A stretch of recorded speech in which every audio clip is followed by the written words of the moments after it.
aún estaba hablando, orando y confesando mi pecado, dice Daniel, y el pecado de mi pueblo Israel, derramaba mi ruego delante de Jehová mi Dios por el monte santo de mi Dios, hablando ya por la ciudad de Jerusalén, ¿no?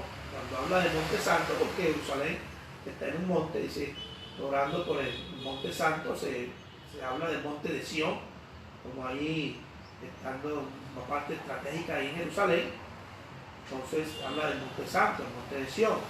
Y aún estaba hablando en oración cuando el varón Gabriel, fíjate, está hablando de el ángel Gabriel, lo menciona como un varón, él lo identificó como un varón, al quien había visto en la visión al principio volando con presteza, vino a mí como a la hora del sacrificio de la tarde. O sea, vino velozmente Gabriel ante él, al parecer volando, ¿sí? Y lo hacía con gran agilidad, y vino a mí como a la hora del sacrificio de la tarde, es decir, a las 3 de la tarde, en la hora del sacrificio. Y esa hora también fue prácticamente a la hora que murió nuestro Señor Jesucristo, a la hora del sacrificio. Allí se mantuvo esa tradición de la hora que había que hacer los sacrificios. Y me hizo entender y habló conmigo diciendo: Daniel, ahora he salido para darte sabiduría y entendimiento. Al principio de tu ruego fue dada la orden y yo he venido para enseñar. Claro, dice, al principio que empezó Daniel a orar, miren usted cómo dice aquí, enseguida que empezó Daniel a orar, dice aquí, empezó tu ruego, fue dada una orden de que te viniera a mostrar algo, te viniera a enseñar algo, te diera una visión, como respuesta a tus inquietudes acerca de la restauración de tu pueblo y acerca de lo que había de ser el futuro de tu pueblo. Dios mandó un mensaje y enseguida, nos dicho diciendo, he venido rápidamente a darte este mensaje. Dice, porque tú eres muy amado. Oye, qué precioso. Porque tú eres muy amado. Qué precioso esta expresión que le da el ángel Gabriel a Daniel. Yo creo que enseguida eso lo llenó de fuerza, ¿no? Lo llenó de ánimo, de entusiasmo, también de una gran responsabilidad, ¿cierto? Porque al escuchar esas palabras del ángel que dice, tú eres muy amado. ¿Por quién era amado? Por supuesto, por todos allá en el reino de los cielos, especialmente el Padre Celestial, ¿no? Estaba expresándole para nosotros, eres muy apreciado, muy amado. Qué bueno que Dios también se expresa así de nosotros, ¿cierto? Vemos esta palabra que creo que es fundamental, es clave, cuando Dios le dice a Jesucristo cuando está siendo bautizado, ¿cierto? Dice, tú eres mi hijo amado, en el cual tengo complacencia. Y yo creo que esta es una frase que nosotros debemos aspirar a que Dios nos diga a nosotros: este es mi hijo amado, en el cual tengo complacencia, o eres muy amado para nosotros. Creo que debemos anhelar esa expresión para nuestra vida. Pero ¿cómo es posible que esta expresión sea dada a nosotros? Yo creo que necesitamos una vida muy recta, una vida de santidad, recta, de servicio a Dios, de compromiso con el reino, compromiso con la causa del Señor, un compromiso con el Dios mismo, ¿no? Una vida de oración, una vida también, digamos, interesada en los demás, en el pueblo de Dios, que es su iglesia, interesada también en Israel, que es el pueblo de Dios en la parte física. Entonces debemos, yo creo que anhelar esta expresión hacia nuestra vida. Ahí le dejo esa inquietud, esa frase preciosa, y yo he venido para enseñártela porque tú eres muy amado. Entiende pues la orden y entiende la visión. De ahí entonces empieza a darle una nueva visión o enseñanza a Daniel, ¿sí? Una profecía, y que es conocida como la profecía de las 70 semanas. Es una profecía compleja pero preciosa. Es una profecía de mucho análisis y que algunos incluso mirando, estudiando esta profecía, analizándola, he escuchado que muchos le han expresado como la profecía más compleja de toda la Biblia. Eso es bueno, la expresión de algunos que la miró su complejidad, ¿no? Bueno, quizás no es tan compleja realmente porque hay interpretación de ella, pero sí es bastante interesante. Sí, es bastante interesante y tiene elementos de complejidad que no los vamos a ver. ¿Ok? Pero yo voy a leerla primero y después la retomamos, pero ya en detalle, ¿ok? Como para mirarla toda. Y creo que es más fácil así si la miramos toda y después la miramos en detalle. Dice, 70 semanas están determinadas para tu pueblo, sobre el pueblo y sobre tu santa ciudad, para terminar la prevaricación, poner fin al pecado y expiar la iniquidad, para traer la justicia perdurable, sellar la visión y la profecía y ungir al santo de los santos. Sabes pues y entiende que desde la salida de la orden para restaurar y edificar a Jerusalén hasta el Mesías príncipe habrá 7 semanas y 72 semanas. Se volverán a edificar la plaza y el muro en tiempos angustiosos. Después de las 62 semanas, 62 semanas, se quitará la vida al Mesías y nada ya le quedará. El pueblo de un príncipe que ha de venir destruirá la ciudad y el santuario. Su final llegará como una inundación y hasta el fin de la guerra durarán las devastaciones. Por otra semana más confirmará el pacto con muchos y a la mitad de la semana hará cesar el sacrificio y la ofrenda. Después, con la muchedumbre de las abominaciones, vendrá el desolador, hasta que venga la consumación y lo que está determinado se derrame sobre el desolador. Esa es la profecía. Pero bueno, vamos a verla en detalle, porque así rápidamente no podemos comprenderla, ¿cierto? Completamente, hay que mirarla en detalle. Pero bueno, ya tenemos la visión general de la profecía. Vamos a mirar los detalles. La profecía de las 70 semanas. Retorno a la lectura para ir explicando poco a poco. Entonces, versículo 24. Ya leímos hasta el versículo 23 explicando esa parte del ángel que llega y le dice, eres muy amado. ¿Ok? Entonces le dice, entiende pues la orden y entiende la visión. Versículo 24. 70 semanas están determinadas sobre tu pueblo y sobre tu santa ciudad. Es decir, esta profecía abarca entonces esas 74 semanas, esas 70 semanas, ¿ok? Esta profecía abarca esas 70 semanas. Tú dirás, 70 semanas. Bueno, en el original podría traducirse también de la siguiente manera. Es un periodo de 70 conjuntos de 7, así. En otra traducción, y en el original realmente, en el hebreo o en el arameo, que fue escrito en este texto, dice un periodo de 70 conjuntos de 7. Te voy a explicar. Ahí está a veces la confusión de la profecía, que quizás uno la puede entender hasta cuando uno la entiende y dice, bueno, ya la entendí, pero por tratar de explicarla no es tan fácil. Y bueno, si tuviéramos un tablero, no estoy usando tablero o una ayuda acá, solamente una transmisión directa, entonces a veces se complica un poquito más, pero vamos a tratar de explicarla. Bueno, entonces, miremos, 70 semanas. Estas 70 semanas son 70 semanas de año. Ok, es una forma de medición. 70 semanas de año. Ok, cada semana de año corresponde a 7 años. Bien, una semana de año equivale a 7 años. O sea, cuando estamos hablando de 70 semanas de año, tendríamos que multiplicar por 7, ¿cierto?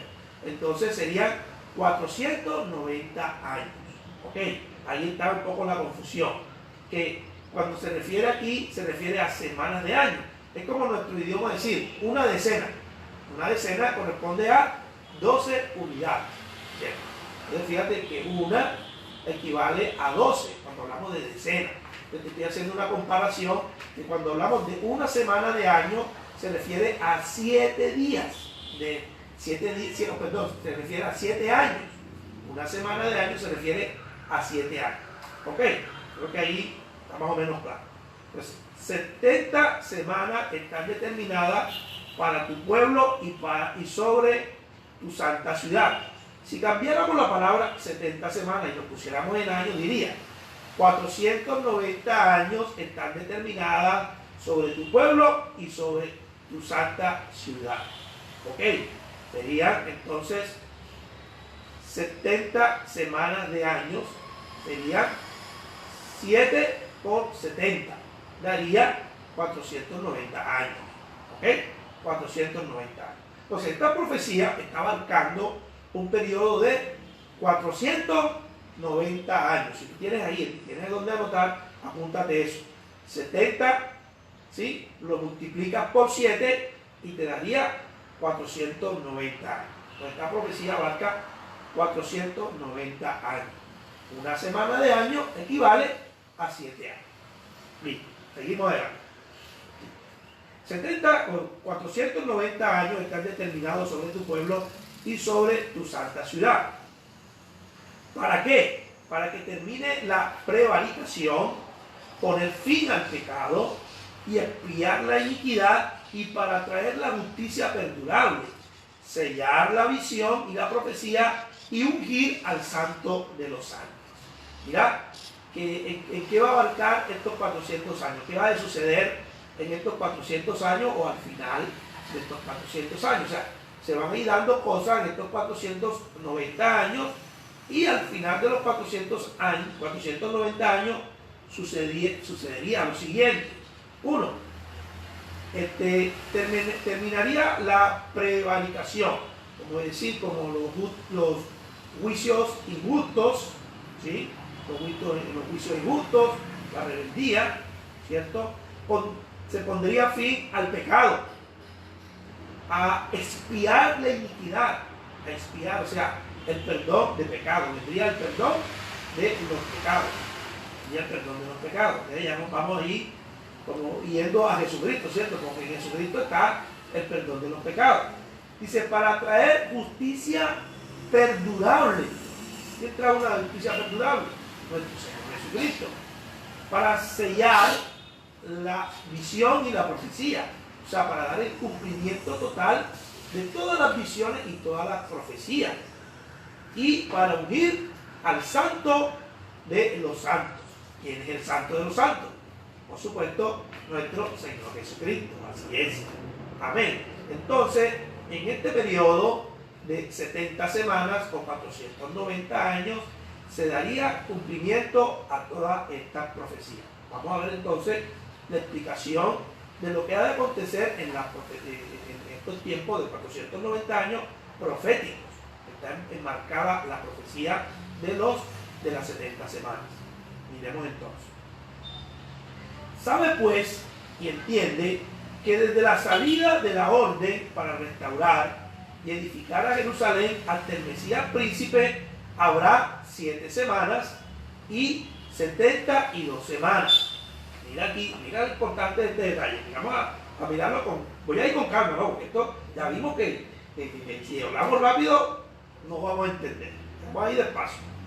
Sabe pues y entiende que desde la salida de la orden para restaurar, o sea, hay un edicto, dice, para restaurar y edificar a Jerusalén. A partir de ese momento empieza a contar los 490 años, lo que nos está diciendo aquí.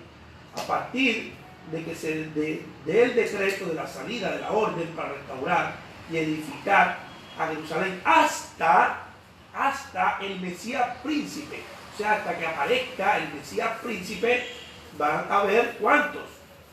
Dice, habrá cuántos, suma, porque son dos datos que nos da una suma. Dice, habrá 7 semanas. Mira, dice, habrá 7 semanas. ¿Cuántos son 7 semanas? A ver si ya captaste la idea de las semanas de año. Habrá 7 semanas de año. ¿Cuántos son 7 semanas de año? Tenemos que multiplicarlos por 7, ¿cierto? 7 semanas de año, porque cada semana de año equivale a 7 años. Tendríamos que multiplicar 7 por 7. Es decir, que habrá 49 años. Ok, habrá 49 años. Pero dice, y 62 semanas de año también. Okay, es decir, que tenemos que sumarle 49 años a estas 62 semanas. Y si tú multiplicas 62 por 7, nos daría 434. ¿Ok? 434 más 49. En total, si sumamos esto, nos daría 483 años.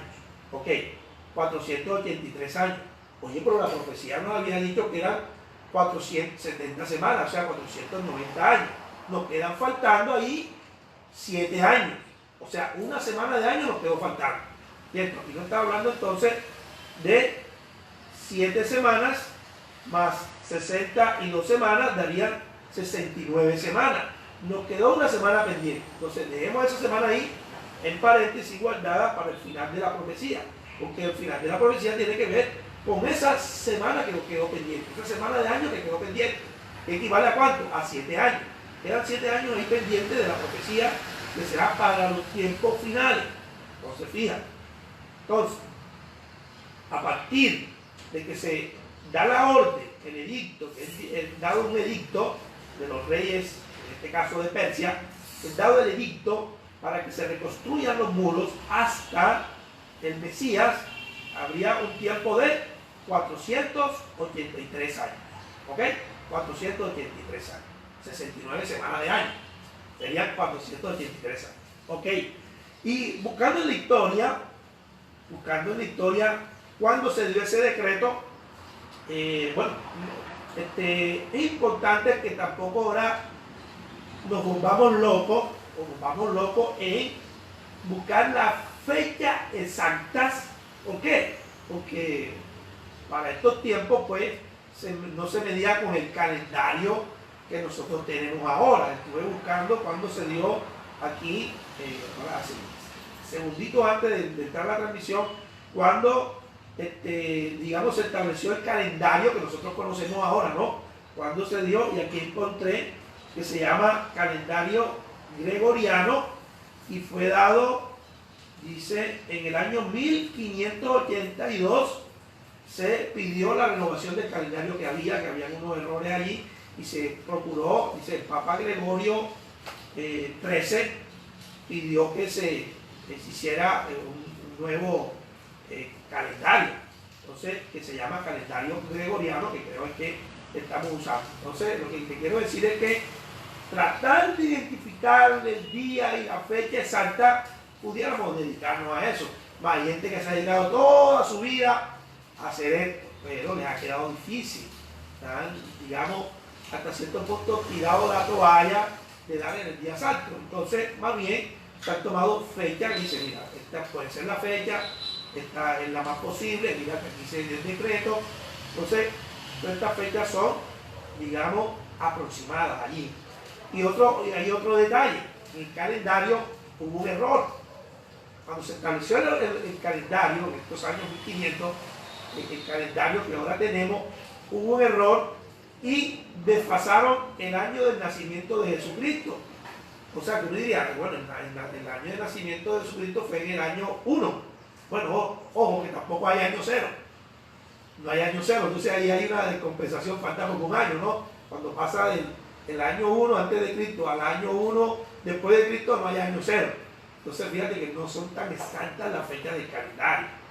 Entonces, también allí quedó un desfase también en el nacimiento de Jesucristo, que no coincide, según se entiende ahora, quizás un estudio más riguroso del calendario.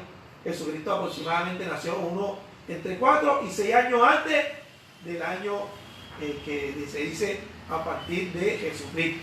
Entonces, como te puedes dar cuenta, ha sido complejo dar la fecha exacta. Pero a mí eso no me afecta, pero ¿por qué no me afecta? Porque veo que las fechas y los años están en ese periodo, ponle tú que pueda tener una falla de 3, 4 días, pero no la falla de la profecía, la falla de nuestro cálculo. con las diferencias que tenemos en el tema del calendario. ¿Ok? Pero fíjate la precisión de esta profecía, que se dice que Artajerjes, cuando estaba Nehemías, el decreto cuando se le da a Nehemías permiso para ir a terminar o reconstruir los muros de Jerusalén, fue en el año 457 antes de Jesucristo. ¿Sí está bien?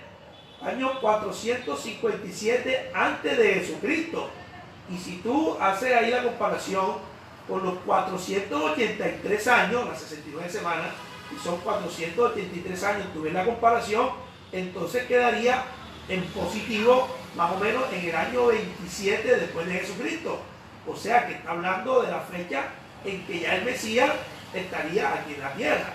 Algunos dicen que este año 27 sería el año en que Jesucristo fue bautizado, fue ungido y empezó su ministerio.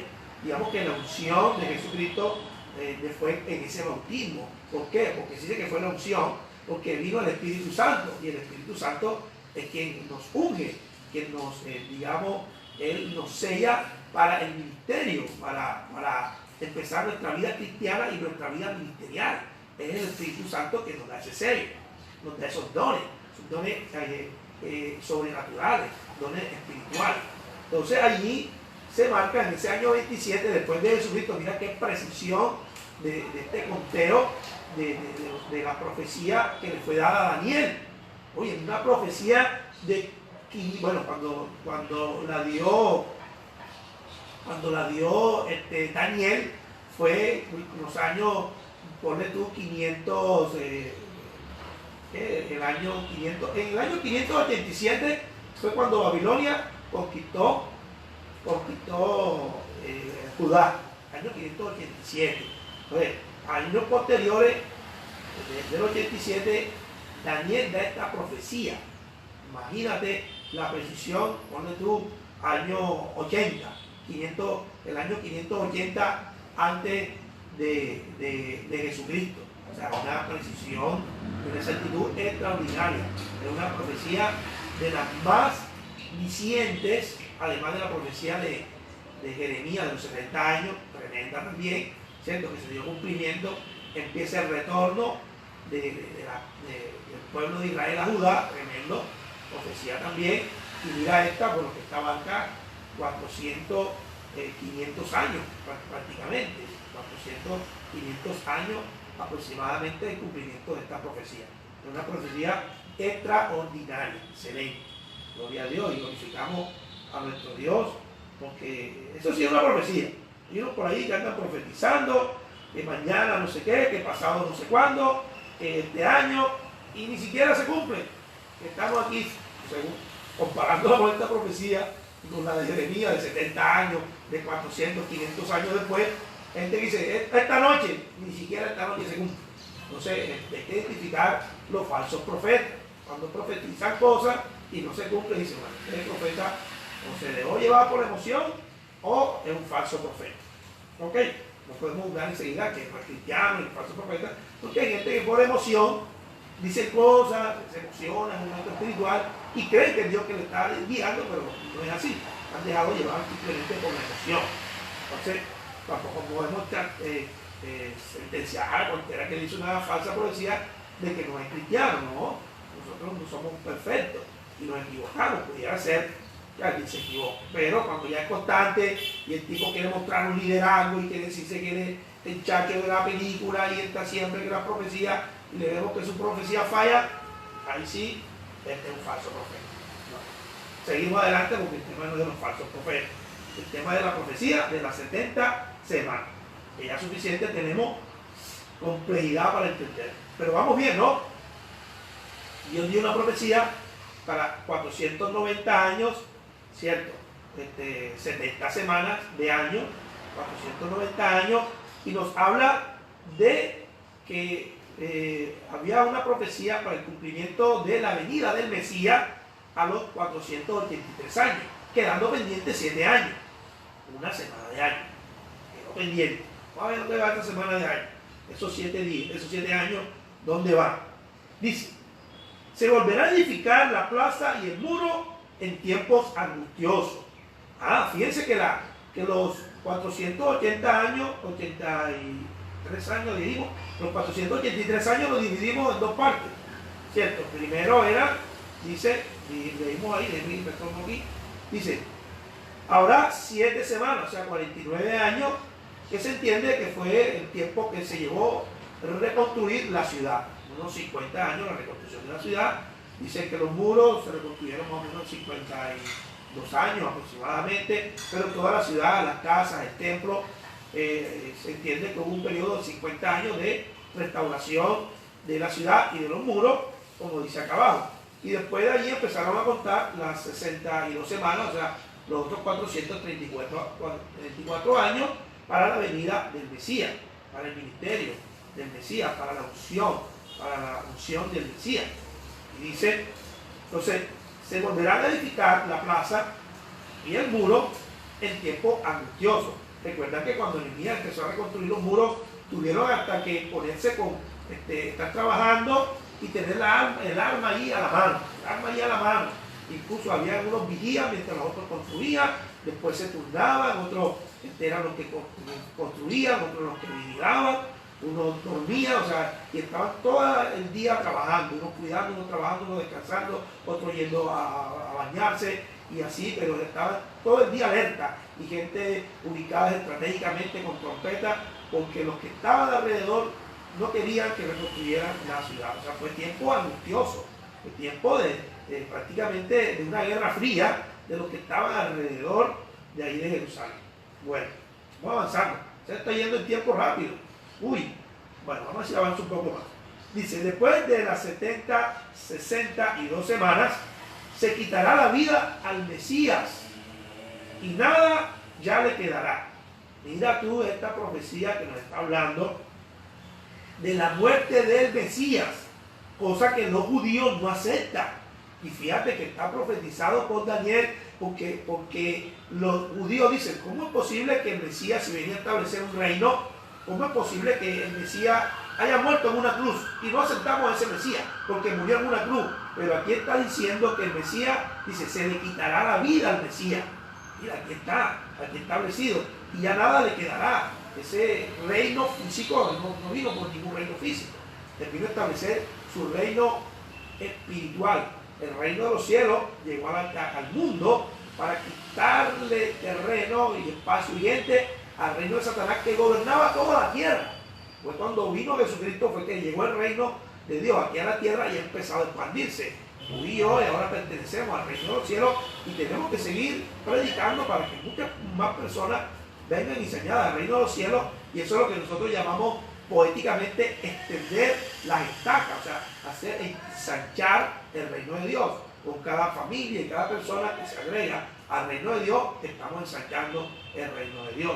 Entonces fíjate que sí fue predicho, fue profetizado que Jesucristo moriría, el Mesías moriría. Entonces, quienes niegan que Jesucristo debió morir, están errados, debió morir. Y de la manera que murió, en una cruz, porque es maldito aquel que muere en un madero. Allí, en la cruz, llevó las maldiciones de nuestros pecados. Por eso se hizo maldito ahí muriendo en ese madero. O sea que la profecía fue exacta. ¿Cierto? En la muerte del Señor Jesús, dice que Jesucristo murió a los 33 años. Y yo me puse a investigar de dónde salió ese dato de que Jesucristo murió a los 33 años, y en la Biblia no habla de que Jesucristo haya muerto a los 33 años. Es algo que se calculó, ¿no? Porque Jesucristo fue a 3 Pascuas, que supuestamente a los 30 años empezó su ministerio. Entonces, pero son fechas especulativas, ¿no? Realmente no hay algo que nos diga que con certeza de que Jesucristo murió a los 33 años. Entonces, ya analizando eso, algunos miran y dicen, bueno, es posible que Jesucristo haya muerto de 36 años. Hay uno, bueno, yo considero que quizás murió más joven. ¿Por qué? Porque yo entiendo que la mayoría de edad en Israel se cumplía a los 28 años. Este es mi pensamiento, no es que estoy dando aquí que si ciertamente ahora dice, no, Jesucristo murió a la edad que dijo el niño Somoza, no, porque tampoco es a los 33, tampoco sabemos si a los 36, porque no hay una fecha precisa. Pero yo analizaba y decía, bueno, la mayoría de edad en Israel se cumplía a los 28 años. Era cuando ya una persona debería estar abandonando su hogar para iniciar su propio hogar a los 28 años, ¿cierto? Nosotros acá hicimos que a los 18 años, y ya están muy muchachos, para que se vayan de la casa, después tienen que tomar un poquito más de tiempo, ¿cierto? Pero bueno, a los 28 años ya la persona se considera madura para entonces abandonar el hogar y empezar su propio hogar. Entonces yo creo que aquí cuando Jesucristo empieza su ministerio, que fue un ministerio corto de 3 años y medio, pues, moriría ahí entonces a los 30 años, 32 años, posiblemente. Entonces fíjate que no está la fecha exacta de 33 años de Jesucristo. O sea, ahí para que lo tengas en cuenta, y que no es un dato que salió en la Biblia que Jesucristo murió de 33 años. Es así, la gente ha calculado. No, él empezó su ministerio a los 30 y fue a 3 Pascuas, es decir, murió a los 33 años en la última parte. Entonces, por eso dice a los 33 años. Puede ser que sea cierto, pero puede ser que no sea exacto. Lo que digo, estos temas de los errores en el calendario, bueno, en aquel tiempo no se llevaba el calendario que nosotros llevamos. O sea, eso se implementó en los años 1500, estos nuevos calendarios, ¿cierto? Entonces, se trató de mirar hacia atrás y decir, bueno, a partir de la muerte de Jesucristo empezamos a contar los años modernos, ¿cierto? Entonces, fíjate que cómo marca Jesucristo también la historia. Es decir, antes de Jesucristo y después de Jesucristo. Amén. Como el Señor Jesús, cómo le ha dado su sello, su marca, su presencia aquí en la tierra, que aún en el calendario dice antes de Jesucristo y después de Jesucristo. Han tratado uno ahí de cambiar y de poner, y que año común, año antes del año común, de la era común, perdón. Ahora dice, estamos en el año 2020 de la era común, tratando ahí de sacar a Jesucristo de como que de ese protagonismo, pero no vamos a poder. Ahí sigue eso presente de que Jesucristo fue quien marcó la historia y estableció ese nuevo calendario antes y después de Jesucristo. Amén. Así también Jesucristo marca un antes y después de nuestra vida, ¿cierto? Porque la vida antes de Jesucristo era una y después de Jesucristo nuestra vida ha sido otra. Gloria a Dios. Está marcado nuestra vida. Bueno, seguimos aquí avanzando a ver si logramos hasta dónde ya vamos a llegar con esta profecía. Nos hemos demorado porque lo he hecho con calma, explicando todo y hemos visto que es compleja, ¿cierto? Pero ya vamos soltando ahí los nudos que tenía. Dice, el pueblo de un príncipe ha de venir, destruirá la ciudad y el santuario. Su final llegará como una inundación y hasta el fin de la guerra durará la devastación. Dice que va a venir un príncipe. Después, fíjate que esto es después de la muerte del Mesías, ¿cierto? Que fue durante el Imperio Romano. Y dice, el pueblo de un príncipe ha de venir y destruirá la ciudad y el santuario. ¿Cuál es el santuario? El templo. La ciudad de Jerusalén. Y su final llegará como una inundación. No, imagínate, destrozando todo. Y hasta el fin de la guerra durará la devastación. ¿Sí? ¿Quién vio? En el año 70, y esto está en los libros de historia, aquí lo tengo copiado de lo que dicen los libros de historia, dice, en el año 70 después de Cristo, el emperador Vespasiano encargó a su hijo Tito, o sea, como general, de sofocar la violenta revuelta que desde hacía 4 años sacudía Judea. Los celotes, había un grupo que era antiimperialista, podríamos decirlo, era un grupo guerrillero, podríamos decirlo. Y sabemos esta palabra celote porque uno de los 12 apóstoles perteneció a ese grupo. Dice Simón el celote. Pertenecía, no era Simón Pedro, no, era otro Simón. Simón el celote. Pertenecía a uno de los 12 apóstoles del Señor Jesucristo. Se salió de ese grupo rebelde y se metió en una nueva causa realmente más significativa, que era la causa de nuestro Señor Jesucristo. Pues fíjate que el Señor llamó a tanta gente de diferentes características diciendo, yo no hago acepción de personas, todos pueden venir a mi reino. Amén. Porque tú también estás llamado a ser parte del reino de Dios. Dice, tras un duro asedio, Tito logró conquistar Jerusalén y destruyó y saqueó el templo. Su principal vestigio, ¿sí?, es el muro de las lamentaciones, también conocido como el muro occidental. Fue lo único que quedó, o digamos que quedó como una representación de esa destrucción que hubo del templo y de toda la ciudad de Jerusalén, porque eran muy rebeldes para el imperio romano. Pero aquí se cumple esa profecía que dice que el pueblo de un príncipe que ha de venir a destruir la ciudad y el santuario.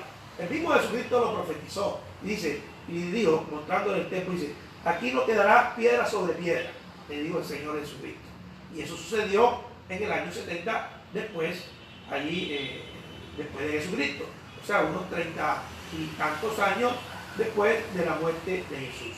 Se cumplió esta profecía. O sea, que la palabra de Dios tiene palabra profética, y eso le da ese toque de veracidad y de divinidad a la palabra de Dios. Amén. Y nos apunta a que es una palabra segura, una palabra perfecta. Y dice, por otra semana, versículo 27, por otra semana, recuerda que te había dicho, nos queda una semana pendiente, ¿cierto? Porque contábamos 69 semanas, ¿cierto? Y bueno, la profecía era para 70 semanas. ¿Qué pasará en esa última semana? Aquí está lo más difícil de la profecía, dice. Por otra semana, o sea, 7 años, por otra semana, es decir, 7 años más, confirmará el pacto con muchos. Habrá un pacto de 7 años. Dice, a la mitad de la semana, o sea, a los 3 años y medio, cesará el sacrificio y la ofrenda. O sea, que se va a romper ese pacto. A los 3 años y medio, este que hizo ese pacto no lo va a cumplir. A los 3 años y medio, cesará el sacrificio y la ofrenda. ¿Ok? Bueno, algunos ponen esta parte de la profecía a que Jesucristo prácticamente suspende la validez de las ofrendas dadas a Dios para el perdón de los pecados. Y ahora la única ofrenda válida es el sacrificio de Cristo Jesús. Dice, y cesará el sacrificio y la ofrenda. Ok, podemos estar de acuerdo con eso. Sin embargo, parece que la profecía abarca mucho más tiempo. ¿Por qué lo digo? Porque Jesucristo habla de que la profecía de Daniel tenía que ver con el futuro. ¿Ok? Hermanos míos, se nos está acabando el tiempo y falta una parte por explicar de esta parte. Entonces, 7 años más, a los cuales hará un pacto con Israel, y la mitad del pacto lo romperá y establecerá su reino de terror. Aquí yo quería dirigirme a lo que Jesucristo dijo, y lo voy a leer. Aquí lo tengo, vamos a leerlo antes de ir. Veis que estamos ya casi en el tiempo.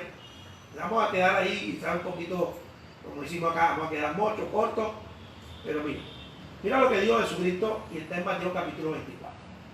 Dice, versículos 10 al 20. Muchos tropezarán, entonces se entregarán unos a otros se odiarán. Hablando de Jesucristo de los tiempos finales, lo que sucedería en los tiempos finales. Muchos falsos profetas se levantarán y engañarán a muchos, y por haber multiplicado la maldad, el amor de muchos se enfriará. Pero el que persevere hasta el fin, este será salvo. Y será predicado el evangelio del reino en todo el mundo para testimonio a todas las naciones, y entonces vendrá el fin. Vendrá el fin. Mira lo que dice cuando viene el fin. Por lo tanto, cuando veáis en el lugar santo la abominación desoladora de la que habló el profeta Daniel, y dice aquí entre paréntesis, el que le entienda, este paréntesis está en la Biblia, no está inventado por nadie, está en la Biblia, Jesucristo lo dijo. Dice, cuando veáis en el lugar santo, ¿cuál es el lugar santo? El templo, la santa ciudad, ¿cierto?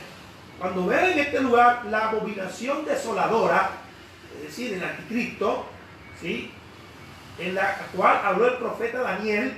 Fíjate que Daniel habla del anticristo, de la abominación desoladora, digamos, de ese momento en que el máximo representante del pecado tomaría el control del templo y de la ciudad santa de Dios. ¿Cierto? Que nosotros entendemos que toda la ciudad santa es el templo de Dios. Recuerda que baja la ciudad de la Nueva Jerusalén y prácticamente va a ser el templo de Dios toda la ciudad, que no habrá templo, sino que toda la ciudad será como el templo de Dios. Entonces fíjate que está hablando de que vendrá la abominación desoladora, se refiere al anticristo. O sea que Daniel está hablando del anticristo.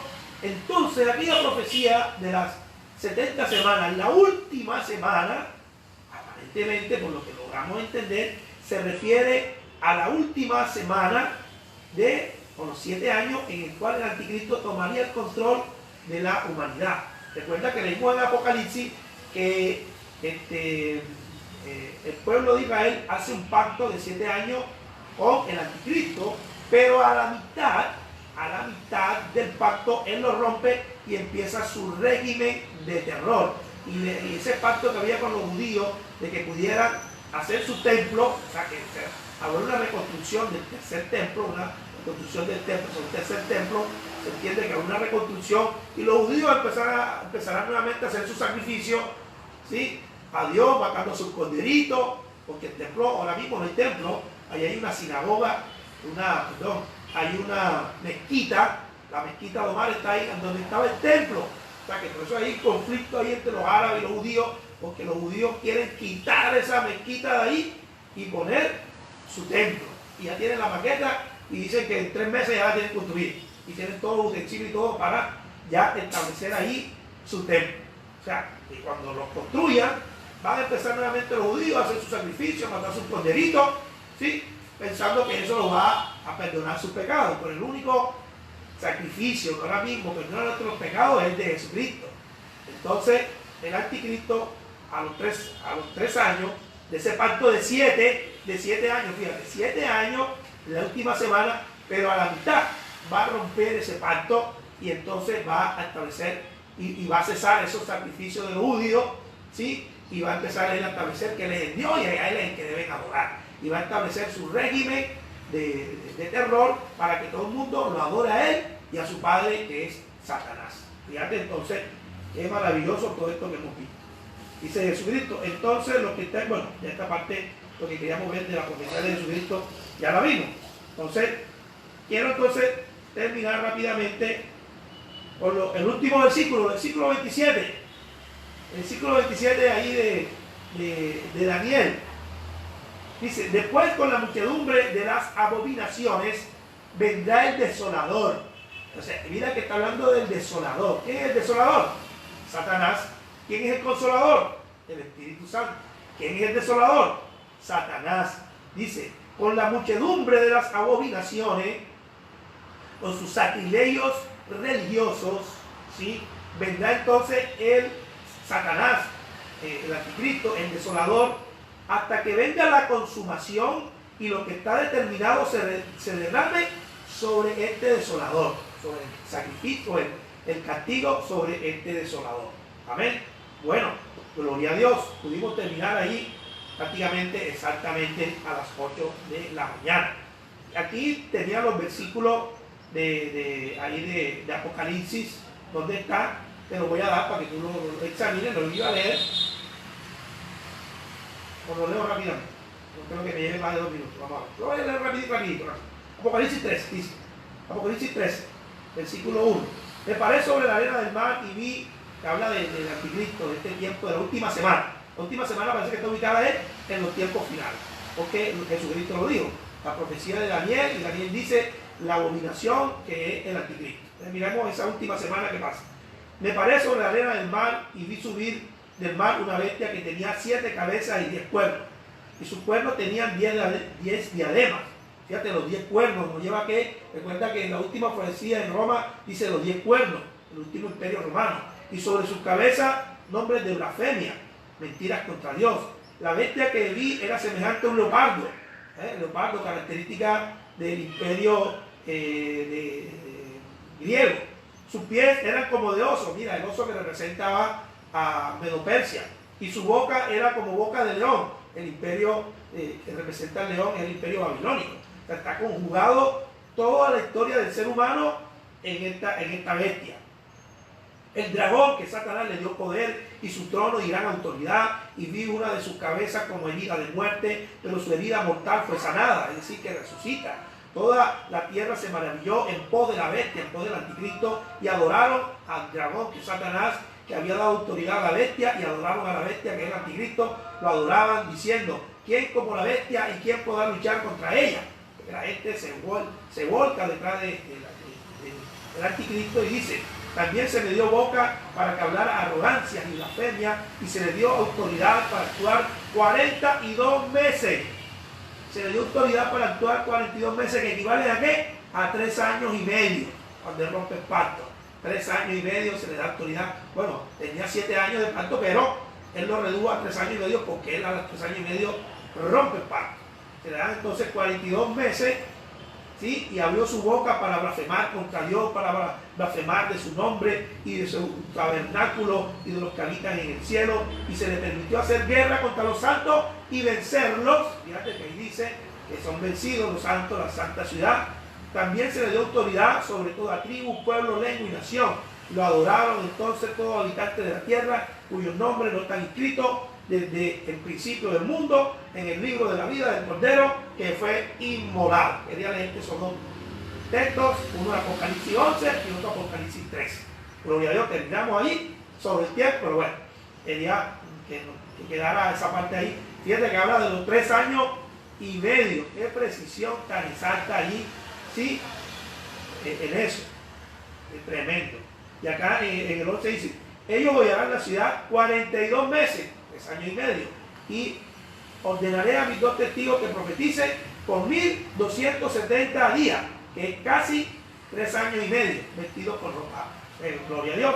Bueno, maravilloso esta profecía, esa exactitud, esa tremendo, la profecía de Daniel, ¿no? Nos llena de entusiasmo, de ánimo. Qué maravilloso. Bueno, pues aquí termino de saludar. Bueno, Dios, gracias por este tiempo que nos